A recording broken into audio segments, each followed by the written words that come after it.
Como les dije antes, mi invitado de esta noche es Roberto Ángel Salcedo, cariñosamente Robertico, director general de Proyectos Especiales y Estratégicos de la Presidencia. Bienvenido, buenas noches, ¿cómo estás? Un gusto. ¿Se te puede decir Robertico todavía o no? Sí. El funcionario es Roberto Ángel. Me dijo un amigo hace mucho tiempo, mira, tú has facturado mucho con lo de Robertico, tú no te puedes sentir mal por eso. No te puedes quitar ese monte, No. Y en efecto, Yulisa, te confieso que me siento cómodo. Como la gente se sienta bien, porque tanto hay, Roberto Ángel como hay Robertico. como una familiaridad con eso de Robertico. O sea, el que te dice Robertico como que te siente más cercano, Absolutamente. ¿no? 40 años en la televisión. ¿Y la gente en la calle qué te dice? Robertico. Puedo encontrar algún... Llega el director de PROPEP, Robertico. Y Robertico Salcedo. El propio presidente Robertico Salcedo, para distinguirme con otros Robertos que puedan aparecer en el gobierno. Te conviene que te distingan de otros Robertos. Claro. Siempre, sí. Es bueno. Prefiere que te digan Robertico. Así es. ¿Cómo te va con PROPEP? ¿Cómo es este salto de la televisión al gobierno? Bueno, Yulisa, yo decía en otras intervenciones que la gente, como uno ha estado tan sobreexpuesto por tantos años, tan expuesto ante la opinión pública, ante el entretenimiento, la gente, la televisión, el cine, evidentemente todo lo que uno hace puede llamar un poco más la atención, pero históricamente hemos tenido en la política dominicana a figuras que han desarrollado exitosas carreras en otros ámbitos y van a la política, pero nadie se los pregunta. Un médico que agota 30 años de ejercicio profesional va a la política y nadie le pregunta ¿por qué usted fue de la medicina a la política? O un abogado, o un ingeniero. Pero nosotros que estamos en la televisión y en el entretenimiento sí genera curiosidad cómo ha pasado de la televisión a la actividad política. No, y la gente le tiene una vara más alta también. Lógicamente, porque hay un seguimiento mayor. Claro. Es una experiencia muy grata en este primer tramo, en este primer tiempo, lo confieso. Tenía y venía acariciando la idea de poder entrar a la actividad política. Esto data de finales del año 2016. Inicié un proceso de preparación. La preparación no solamente tiene un carácter formativo o académico, sino usted preparar todo el entorno familiar, todo el entorno empresarial, las actividades privadas. Y mental, de uno. Y mental también, el nivel de sacrificio, de esfuerzo. Y entonces a lo largo de ese tiempo, esa preparación iba en desarrollo y solo faltaba esperar el momento preciso para la entrada. El momento llegó, finales del año 2019, en los primeros encuentros con el entonces candidato presidencial Luis Abinader. Y bueno, iniciamos un proceso de integración a la campaña. Fue una campaña muy atípica, como todos recordarán, en el marco de una pandemia. Fue muy especial el distanciamiento social, las mascarillas y todo eso. Se movieron los eventos electorales. El caso de las presidenciales fue el 5 de julio del año 2020. Y bueno, habiendo agotado ese primer proceso en la campaña, entonces comenzamos a colaborar con el presidente en el gobierno. En el primer tiempo era una colaboración sin una función específica en el marco de un gabinete de comunicaciones y ya a partir de enero de este año las funciones formales al frente de la Dirección General de los Proyectos Estratégicos y Especiales de la Presidencia.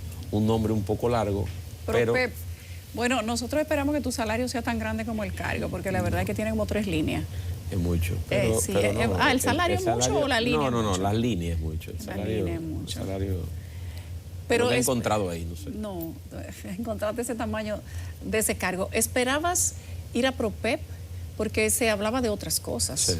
Al inicio. Sí, claro. ¿Y cómo es eso de que lo brinquen a uno de una expectativa a otro cargo? Bueno, hay situaciones que se van dando. La política, como la vida misma, no es estática, está en un constante movimiento. Y eso ocurrió, aunque inicialmente las pretensiones nuestras estaban alrededor de estos temas de comunicación, y habíamos hablado con el entonces candidato presidencial de nuestro interés, de nuestra intención en inicio, de estar en el Instituto de las Telecomunicaciones. Tengo que confesar que ahí tengo un gran amigo, querido compañero Nelson Arroyo, que ha hecho una labor extraordinaria. Por tanto, pero tú ibas a presidir Indotel, teóricamente, en teoría. Bueno, no sé, esa parte de la presidencia, pero iba a estar, ¿no?, en el cuerpo que conforma el Indotel. Era lo que originalmente había establecido con el presidente. Muy Hablamos diferente. a finales del año 2019, ha pasado mucho tiempo.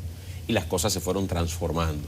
Se presentó esta oportunidad y te confieso que aquí tengo la posibilidad mayor de tener una conexión con la gente e ir en un servicio público mucho más directo con el que más lo necesita o con el que históricamente se ha sentido marginado de las políticas públicas de los gobiernos. Cuando llegas a PROPEP, bueno, ya te dicen, baja para proyectos especiales de la presidencia. Ahí siempre ha habido como muchos ruiditos, pero le toca a Robertico. Sí. Bueno, de un ruidito a otro, no importa. ¿Qué ocurre? Le toca a Robertico sí. PROPEP, bueno, dime, ¿cómo tú te levantas el primer día que va para PROPEP? Bueno, yo lo había socializado anteriormente, ya semanas atrás, con el presidente. Yo me venía preparando y aclimatando esa realidad. ¿Ya sabías que ibas a eso? Sí, claro. Ya me estaba preparando, había un levantamiento de información y demás. Era una institución, y quiero compartirlo con tu audiencia, que también se fue transformando con los años. Esta institución originalmente era la Dirección General de Programas Especiales de la Presidencia, DGPEP, contenida en el decreto 491-12.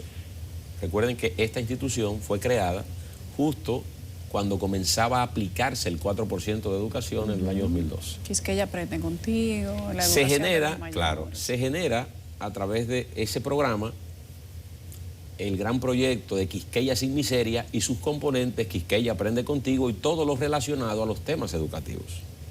Luego se emitió otro decreto, el 546-12, que declaró de alta prioridad nacional el plan de alfabetización. Por tanto, los primeros años se fueron consolidando alrededor de esos temas. Cuando llegó Luis Abinader al gobierno, llegó el PRM al poder, se transformó a través del decreto 389-20, la Dirección de Programas Especiales de la Presidencia, DGPEP, en lo que hoy conocemos como Dirección General de Proyectos Estratégicos y Especiales de la Presidencia, teniendo una mayor apertura en su actuación. Hoy por hoy, conjuntamente con la Consultoría Jurídica del Poder Ejecutivo, el Ministerio de Administración Pública y técnicos nuestros, estamos en la reconfiguración del decreto de origen porque a nuestra llegada transferimos todos los programas de vocación educativa al Ministerio de Educación, de donde nunca debieron salir, y estamos entonces en una acción territorial con una característica mucho más social. Es un brazo operativo de la Presidencia de la República y por tanto tenemos múltiples funciones en los territorios, pero un mandato expreso de combate a la pobreza y un combate a la exclusión social. ¿Cuántos programas maneja PROPEP en base a las, digamos que, intervenciones sociales, para no decirle ayudas sociales? Porque ayudas no, bueno, ayudas sí, y tiene otra vertiente. Para nosotros, las jornadas de inclusión social son articulaciones que hacemos interinstitucionales, 15, 20 instituciones descienden coordinadas en un mismo territorio y permiten de manera transversal impactar en distintos ámbitos y en distintas edades. Desde los pequeños de la casa con el INAIPI, que pueden recibir la asistencia de los servicios que el INAIPI ofrece, hasta los adultos mayores con el Consejo Nacional para la Persona Envejeciente, el CONAPE. Ahí nosotros tenemos acciones con jóvenes preuniversitarios, mujeres embarazadas a través de Dominicana Crece Contigo. En fin, hay una multiplicidad de servicios sociales y de salud que siempre están acompañándonos en estas jornadas. ¿Qué ocurre? Cuando te digo que hay ayudas y otros aspectos, es que nosotros hemos focalizado nuestra presencia territorial en lo urgente y en lo importante. ¿Qué es lo urgente? Bueno, va un adulto mayor en procura de una medicina, eso no puede esperar. Claro. Tiene un carácter inmediato. Ahí sí hay una asistencia. Pero nosotros hemos estado profundizando nuestra dinámica en el territorio a través de lo importante que para nosotros es la formación y la capacitación de las generaciones que van subiendo. De ahí acuerdos estratégicos con el ITLA, con el Infotep, con las escuelas vocacionales de las Fuerzas Armadas, con el Centro Tecnológico de San Luis y otras entidades que tienen que ver y que tienen vocación educativa. Para nosotros, la formación de los jóvenes que van subiendo es la vía más expedita para nosotros contribuir a romper el círculo de la pobreza que está marcado en una familia. Entonces siguen interviniendo con temas educativos, pero comunitarios. Comunitarios, en alianzas estratégicas. Por ejemplo, nosotros hemos logrado en estos 10 meses al frente del PROPEP, hemos logrado que más de 3.500 jóvenes a través de becas financiadas por el PROPEP puedan llegar al ITLA. Se ha certificado por investigaciones que cerca del 90% de aquellos jóvenes que completan cualquiera de las modalidades del ITLA es propenso a conseguir un buen empleo. Los empleos alrededor de la tecnología son bien pagados aquí y en cualquier parte del mundo. Por eso debemos seguirlos estimulando. Lo propio ocurre con Infotep. El 70-80% del que él completa cualquiera de las modalidades de Infotep tiene propensión a un empleo. Todos esos elementos son importantes, sobre todo en el seno de una familia que ha sido reproductora de pobreza. De generación en generación han nacido, se han criado y han muerto lastimosamente en pobreza. Romper ese círculo a través de la formación, a través de la capacitación, el incentivo desde el gobierno central, es una tarea fundamental desde nosotros. PROPEP también tiene que ver algo con las intervenciones en los barrios en momentos coyunturales. Ahora, con lo que ha pasado el fin de semana, sí, sabemos que ustedes tienen una participación comunitaria, sí, también en lugares que fueron inundados. Sí. ¿Qué ocurre, Yulisa? Como te decía, esta es una unidad de operación de la Presidencia de la República. O sea, es un brazo ejecutor del Poder Ejecutivo. Del Poder Ejecutivo y del cuerpo de la Presidencia. En este momento existen dos instituciones, una con un carácter operativo y otra con un carácter de supervisión. Lo que originalmente fue la supervisora de obras del Estado, que fue degenerando en lo que todos conocemos y terminó desapareciendo, hoy de una u otra manera el gobierno del presidente Luis Abinader, a través del Consejo de Gestión Presidencial, ha estado en una labor verdadera de supervisión en los territorios de todo y cuanto realiza el gobierno dominicano. Entonces, en la actualidad, existe un brazo operativo, que es el PROPEP, y un brazo, para decirlo de alguna manera, desde el punto de vista de la supervisión, que es la gestión presidencial. Y en función a esa realidad hemos estado actuando en el territorio. Con estas lluvias, este disturbio tropical número 22 del pasado fin de semana, nosotros fuimos designados por el presidente para la labor de reconstrucción en San José de Ocoa. ¿Qué reconstruye el PROPEP en San José de Ocoa? Nos hemos articulado, nosotros firmamos un convenio en marzo pasado con el MIBET para formar parte de la operación de Dominicana se reconstruye. En este momento, brigadas nuestras de rápida acción del PROPEP, conjuntamente con el MIBET, estamos impactando zonas que fueron afectadas en el municipio de San José de Ocoa, en el municipio de Sabana Larga y en el municipio de Rancho Arriba. Eso como parte de la intervención. Desde el punto de vista social, hemos impactado, hemos estado fumigando, por ejemplo, la provincia, después de tanta acumulación de lluvia, solamente en San José de Ocoa más de 300 milímetros de lluvia en ese fin de semana, comprometió todo el territorio de la provincia, y hemos estado en esa labor. La coordinación, por ejemplo, con el Ministerio de Obras Públicas para que esas zonas que se han visto afectadas desde el punto de vista de la infraestructura puedan ir y puedan ser reconstruidas a la mayor brevedad para devolverle a la comunidad la normalidad en sus actividades en el menor tiempo posible. Lo propio con el área agrícola, que se vio bastante afectada. El presidente participó el pasado lunes en un encuentro con agricultores en Rancho Arriba, sobre todo por el tema de los invernaderos, que se habían comprometido en un alto porcentaje por las lluvias, y bueno, a través de nosotros hacemos la labor de un órgano coordinador desde el punto de vista del territorio.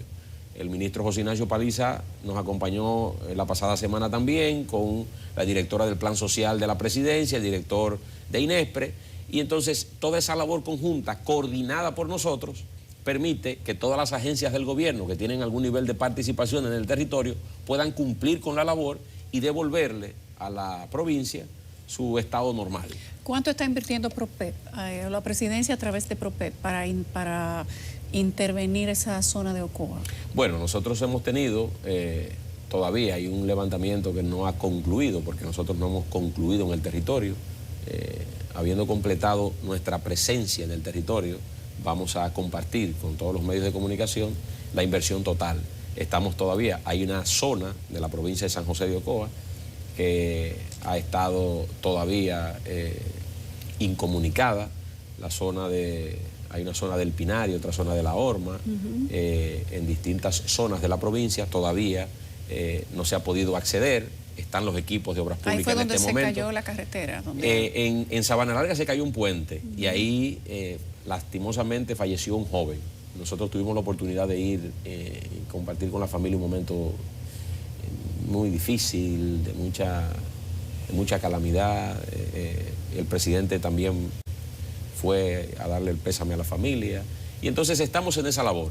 Estimo que ya en los próximos días, la próxima semana, tendríamos ya el cómputo final de todo lo que, no solamente el PROPEP, sino todas las agencias del gobierno que han hecho inversiones importantes. Obras Públicas está ahí. Fíjense que el presidente en la semanal de ayer estableció que la inversión total del gobierno excede los 8.000 millones de pesos y eso no se había contabilizado todavía la presencia de Obras Públicas que está en todas las zonas que se han comprometido con las lluvias. Por tanto, yo creo que estaríamos ya en condiciones, dentro de los próximos días, de poder levantar el número final de la inversión de la presidencia y del PROPEP en San José de Ocoa, que ahora también hemos estado haciendo labores en las últimas horas para ayudar el restablecimiento en Monte Plata, la zona de Yamasá, Peralvillo y otras zonas de la provincia de Monte Plata también con algún nivel de compromiso. ¿Qué otra zona está interviniendo PROPEP a propósito de lo que pasó el fin de semana? No, estamos ahora mismo en San José de Ocoa y en Monte Plata. Esos son los compromisos más directos. Evidentemente, recibimos siempre solicitudes de cualquier punto del país, pero la orientación desde el punto de vista de la Presidencia de la República y del mandato directo del presidente, estamos ahora concentrados tanto en San José de Ocoa como en Monte Plata. En el pasado la gente había, digamos que observado, por no decir criticado, que PROPEP pintaba. Sí. Que PROPEP, bueno, tuvo atulito PROPEP ahí con ese tema de la pintura, que se compraban grandes cantidades de latas de pintura para pintar cosas que quizás se podían invertir en algo más importante. Y pongo la palabra importante entre comillas porque todo depende de quién lo diga. Lógico. ¿Cómo se dividen las inversiones de PROPEP en la gestión de Roberto Salcedo? Bueno, al final, muchas de esas acciones nosotros las hemos reenfocado. Hay programas que han salido de nuestro rango, de nuestras competencias, nuestras responsabilidades. Hay otras que la hemos mantenido, la hemos consolidado y otras nuevas. Las dos que han salido, esencialmente, Quisqueya Aprende Contigo, todo el tema educativo, salió, y también a través del decreto 28-23 transferimos todos los temas de construcción de puestos de transferencia, vertederos y demás. Por eso... Sacaron los vertederos y la construcción. No, los vertederos... Va a tener poco lío entonces, Robertico. Los vertederos y educación sacamos. Qué inteligencia. Sacamos. Sí. Entonces, hay construcciones que nosotros las mantenemos, pero con una vocación asociada a todo el combate a la pobreza. Nosotros corremos en la actualidad 7 proyectos habitacionales, son centros habitacionales comunitarios, autosostenibles en zonas marginadas del país.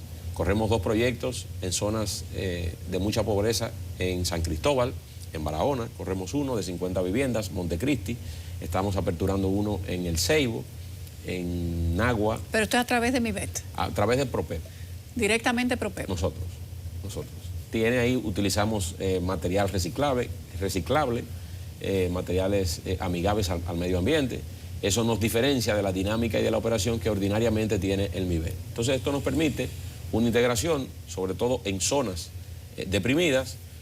También vamos a hacer lo propio y estamos haciendo los levantamientos de rigor para iniciar ya en los primeros meses del año 50 viviendas en San Pedro de Macorís también en zonas marginadas. En la actualidad construimos plazas comunitarias para servicios sociales del gobierno, en un levantamiento en 5 provincias pobres del país que hemos encontrado. Plazas comunitarias para servicios sociales gubernamentales. Lógico. O sea, van a tener edificios donde van a estar todos los servicios del gobierno en un Pero mismo no edificio, lo vamos a hacer tipo plaza. Estamos construyendo la primera en Bánica, en Elías Piña. ¿Qué me decía? En Bánica, Elías Piña. Lógico. ¿Qué me decía? El director de Proconsumidor dice que cuando usted va para Bánica tiene que dejar los dientes en Asua, que para allá no hay nada. Bueno, pero déjeme decirle, ¿qué ocurre? Cuando usted va, me encontré con un munícipe de Bánica y me dice, mire, yo tuve que pagarle 200 pesos a un motor para ir a un cajero a sacar 500. Todos los servicios quedan a largas distancias. Entonces, hay que darle la razón a Eddie Alcántara. Sí. Entonces, ¿qué hacemos ahí? Ahí estamos levantando una plaza comunitaria, la plaza que podemos encontrar en cualquier punto del Distrito Nacional o de Santiago o de la provincia de Santo Domingo, pero solamente para albergar servicios del gobierno. Policía Nacional, Junta Central Electoral, el Banco de Reservas, la Farmacia del Pueblo, una oficina de la sede a que corresponda, una oficina de INAPA, una oficina para los comedores económicos, un área para que INESPRE pueda hacer sus ventas populares, en fin, todos los servicios que la gente requiere, hacerlo, y lo vamos a levantar en las 5 provincias más pobres del país: Elías Piña, Bauruco, Independencia, Monte Plata y El Ceibo. ¿Y cuándo estaría listo eso? Bueno, estamos construyendo la primera. ¿Dónde? En Bánica. Bánica es la primera. Bánica es la primera y vamos a continuar en el Distrito Municipal de Chirino, en Monte Plata, va a ser la segunda. En el municipio de Neiva, en Bauruco, va a ser la tercera, y así sucesivamente vamos a continuar. Los tenemos en programación y esto lo vamos haciendo. ¿Qué ocurre? Nosotros habíamos encontrado que hemos profundizado, ahora que haces mención a la pintura, un programa, una dirección, que es la Dirección de Dominicana Cultural y Creativa. ¿Qué hemos hecho?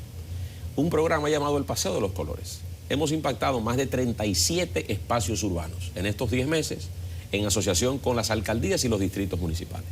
Zonas que han estado arrabalizadas históricamente, la transformamos en paseos de colores, una intervención urbanística, y esa intervención lleva arte público. El arte público lleva pintura. ¿Pero qué hacemos? Exaltar o las figuras o la cultura predominante en el lugar de impacto. Pero eso es poquita cantidad de pintura, no es tanta.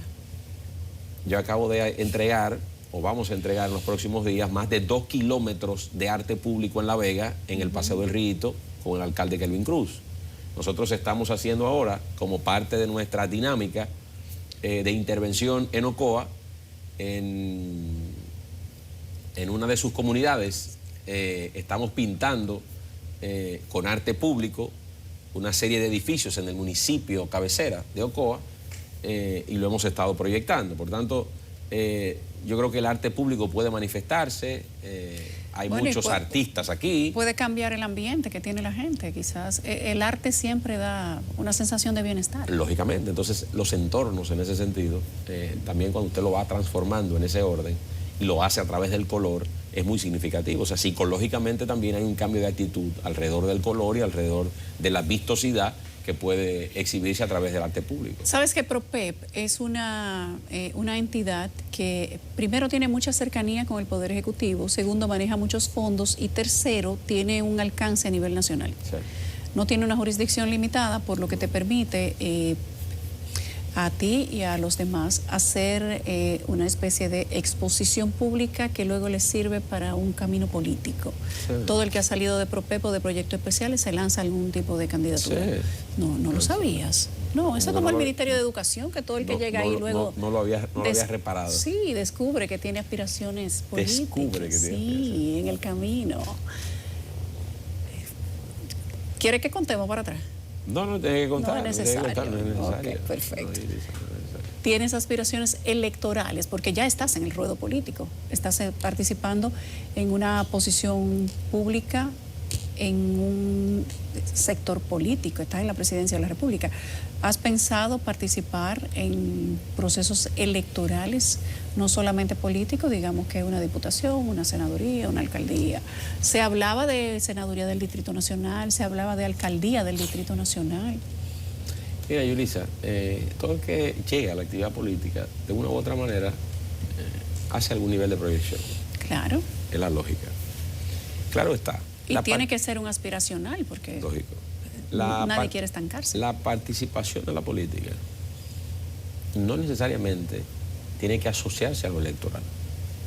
Gente que ha desarrollado, no tengo que decir necesariamente que sea mi caso, pero se ha desarrollado en un ámbito a través del gobierno, a través de acompañar a un presidente, acompañar a un ministro, acompañar a un director, y ha desarrollado una carrera política alrededor de esos propósitos. Hay otros que le dan una vocación mucho más electoral y por tanto van proyectando un posible futuro alrededor de la política y de puestos públicos. Yo tengo mis energías concentradas en este momento, en completar esta encomienda que me ha dado el presidente Luis Abinader, seguirle presentando resultados a través de nuestras acciones en los territorios y a través de esta agencia del gobierno, trabajar con tesón, incansablemente, para lograr lo que van reflejando las encuestas, que es una intención marcada de que Luis Abinader pueda agotar un nuevo periodo constitucional como presidente de la República. Pero las condiciones están servidas y todos los esfuerzos nuestros están en ese orden. Viendo transcurrido el tiempo, podríamos en una nueva entrevista quizás analizar. El año que viene, luego de las elecciones, ¿verdad? No sé. Sí, porque esto le queda poco. Las circunstancias son las que van a determinar. Yo no puedo, lo que sí no voy a hacer, y dice aquí, comprometer mi respuesta. No voy a hacer cosas que mañana me saquen un video y diga, él dijo que no y después que sí, o al revés. O dijo que sí, después que no. Entonces, pero la gente tiene derecho a cambiar. Lógico, pero yo lo dejo abierto porque las circunstancias habrán de determinar. Pero te inspira. Lo que quiero saber es si te inspira el servicio público electoral. Evidentemente, mire, cuando uno hace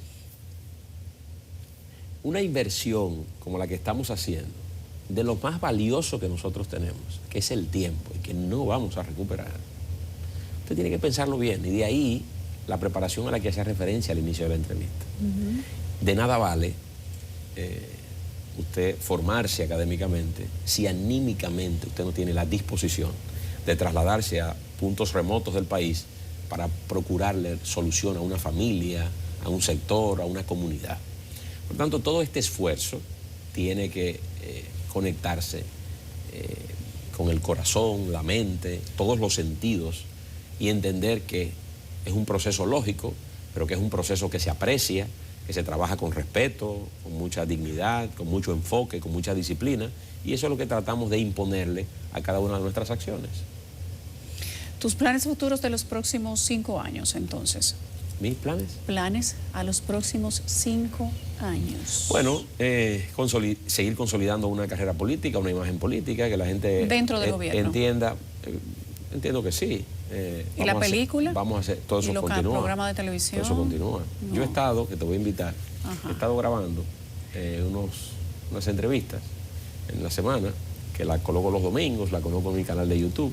Una manera de mantener conexión con la gente. La vigencia. Cuando voy a los lugares, la gente tiene referencia de esas cosas. Por tanto, mantener esa conexión, independientemente del activismo político y de la responsabilidad política asumida, esa conexión con la gente a través de conversaciones como esta, es lo mismo que si lo hiciéramos al revés. Si estuviera sentado ahí, estuviera preguntándole a Yulisa sobre su vida, sobre sus cosas. Sí, claro. Eso yo lo he mantenido, no con el criterio en vivo de otros tiempos, pero sí hemos estado haciendo... No, lo hemos estado haciendo pregrabado. Entonces mantenemos eso. Con las películas, bueno, la oficina sigue en producción. No salgo en las películas, pero hemos estado supervisando de una u otra manera la labor de las producciones. Vamos a proyectar una nueva película en el primer trimestre de 2024 y todas esas cosas deben continuar porque ahí está el sustento de la familia. El sustento de la familia no sale de PROPEP. Hay, ya para despedirnos y agradecerte que hayas venido a conversar con nosotros esta noche, quiero saber si hay o ha habido algún tipo de conversación de tus asesores que dijeran, bueno, cómo saltar del entretenimiento, inclusive de la risa, porque la gente te asocia a películas de comedia, películas de familiares, a ese ambiente distendido de la casa, a la política y trabajar con temas formales, con problemas, con dinero, manejo de presupuestos y con malas noticias. La gente no asocia a Robertico Salcedo a ese tipo de cosas. Claro está. Este es un camino, Yulisa, un poco más largo. Y te voy a poner un ejemplo cercano, que es el de mi padre. Cuando digo que este es un camino un poco más largo, es que cuando usted logra hacer el tránsito a la política por la vía electoral, usted logra simplificar ese proceso de adaptación en la gente. Así es. Porque usted va a un proceso, la gente termina votándole, y a partir de esa realidad, bueno, si ya yo le voté, yo he asumido esta transición. Como no he asumido en primera instancia, en esta primera etapa, la vía electoral, sino he estado acompañando a Luis Abinader como un miembro de su gobierno y de su equipo de trabajo, el proceso de asociación es mucho más lento. Entonces tengo que venir a programas como este. Es cruel. Sí, tengo que venir a programas como este, a hablar lo que estamos haciendo, que la gente entienda que nos podemos articular, que podemos hablar de otros temas, que nos interesamos por hablar de la actualidad, por hablar de la política, por defender el gobierno, por analizar un poco lo que ocurre en el plano internacional. Todos esos detalles que son importantes y que la gente va poco a poco haciéndose la idea de la transición que vamos haciendo. Pero es un proceso que lleva tiempo. Todo es un proceso. Y paciencia. Has mencionado a tu padre y brevemente sabes que todo el que pasa por la política, más si dura mucho tiempo, acumula afectos y desafectos. Sí. Eso digamos que es lo normal entre comillas. Entre seres humanos. Ajá. ¿Cómo gestionas los desafectos? Porque los afectos los gestionamos todos muy bien. ¿Cómo gestionas los desafectos de Roberto Salcedo, el exalcalde? Y quiero saber si en algún momento has sentido que cargas con alguna cuota de rechazo que le tocará a él. Sí, yo creo que así como uno se asocia a lo bueno, quizás a los puntos desafortunados también. Yo creo que forma parte del proceso y de la vida misma. Yo trato de gestionar esos desafectos con trabajo. Respondo a una crítica, por más agria que sea, la respondo con trabajo, la respondo con respeto. Yo no tengo, mi personalidad no es la de una persona contestataria ni confrontativa. Yo creo que a través de la acción y a través del enfoque, a través de la disciplina en un propósito, yo creo que logramos más cosas. Porque el que está en una actitud contraria a usted, está en una actitud displicente, en una actitud inclusive hasta grotesca, podríamos llamar, ese no le interesa lo que usted le vaya a explicar. Y como a ese que no quiere saber mucho de usted no le interesa, y al que quiere mucho, lo quiere mucho a usted, no le hace falta la explicación, pues sencillamente no la damos y nos concentramos en el trabajo. Entonces, parte de la preparación incluye eso, cómo yo me voy a manejar en un ambiente de afectos y desafectos, de amores y odios, de consideraciones y desconsideraciones. ¿Pero te afecta en algún momento? ¿Hay cosas que afectan? No, o sea, ¿nada de lo que dice la gente te afecta? No, yo trato... No hay ningún comentario que te haga por lo menos pensar, que te haga quizás sentir un día en baja. No. Bueno, no, en baja no. Evidentemente es entender cada uno de los procesos y el origen de cada una de las acciones. Probablemente quien habla acumula algún nivel de frustración y trata de descargar esa frustración con uno. En el 95% de los casos, por no decir la totalidad de los casos, el que habla contrario a ti no te conoce, no te ha tratado, no sabes cómo tú operas en un momento determinado, cómo reaccionas ante una situación. Entonces, todo esto se enmarca dentro de un prejuicio. Por eso creo que en esta fase es importante, porque muchas de esas críticas y mucho de ese rechazo es un rechazo por desconocimiento. Yo te rechazo, bueno, pero tú has hablado con él, no. Después hablas con él, mira, me caía mal, pero yo hablé con él y después me cayó bien. Entonces, ese es un rechazo que usted puede revertir. Hay gente que sencillamente tiene una actitud mucho más cerrada, mucho más hostil, y bueno, usted la respeta, pero sigue caminando. Que nada interrumpa la dinámica y el rumbo que llevan los acontecimientos y los hechos. Tienes 30 segundos para que le des un mensaje a las personas que esperan por ayuda del gobierno. En este caso puede ser en la persona de PROPEP, sí, o en la figura de PROPEP, que están en Ocoa, que están en Monteplata y que podrían estar en otros lugares esperando que la mano del gobierno llegue a ayudarles y donde tal vez todavía ustedes no han llegado. Bueno, verdaderamente estas lluvias generaron un impacto y un daño muy significativo. El presidente hablaba de una inversión superior a los 8.000 millones de pesos de parte del gobierno dominicano. Nosotros vamos a hacer y a seguir haciendo esfuerzos, no solamente en Ocoa, en Monteplata, sino donde se hayan manifestado daños importantes, donde familias hayan perdido todo o parcialmente sus enseres, sus bienes. El gobierno estará actuando en cada uno de los territorios y la orientación y la instrucción precisa del presidente Luis Abinader es que no se quede ni un dominicano que haya sido afectado por las lluvias sin recibir la mano solidaria del gobierno dominicano. Estaremos en los territorios todo el tiempo que sea necesario hasta lograr el restablecimiento en las actividades normales en Ocoa, en Monteplata y en todo el país. Gracias, Robertico. Gracias, Yulisa. Robertico Salcedo, sí, director de PROPEP. Muy bien. La gente te dice, señor Robertico. Sí. No. Un gusto. Roberto Salcedo, director del programa de estrategia y operaciones especiales del gobierno. Nos vamos a una pausa.